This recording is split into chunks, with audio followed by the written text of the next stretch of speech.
بسم اللہ الرحمن الرحیم۔ حضرت عیسیٰ علیہ السلام کا مبارک زمانہ تھا۔ ایک نیک بندی نے ایک مرتبہ تنور میں روٹیاں لگائیں اور وضو کر کے نماز شروع کر دی۔ شیطان ایک عورت کی صورت میں اس خاتون کے پاس آ کر بولا، بی بی تیری روٹیاں تنور میں جل رہی ہیں۔ اللہ پاک کی نیک بندی شیطان کی بات پر توجہ دیے بغیر نماز میں مشغول رہی۔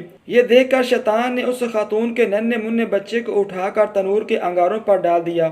وہ پھر بھی متوجہ نہ ہوئی۔ اتنے میں اس خاتون کا خاوند گھر آیا۔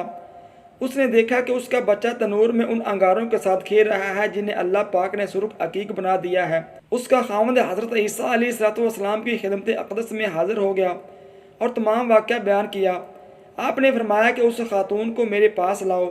جب وہ حاضر ہوئی تو آپ نے اس سے پوچھا، اے بی بی، تو کون سا نیک عمل کرتی ہے جس کی وجہ سے یہ ایسا ہوا؟ خاتون نے عرض کی، اے روح اللہ علیہ السلام، جب بے وضو ہوتی ہوں تو وضو کر لیتی ہوں، جب وضو کر لیتی ہوں تو نماز کے لیے کھڑی ہو جاتی ہوں، اور جب کسی کو کوئی ضرورت پیش آتی ہے تو اس کی ضرورت پوری کرتی ہوں، اور جو تکالیف لوگوں کی طرف سے پہنچتی ہیں ان پر صبر کرتی ہوں۔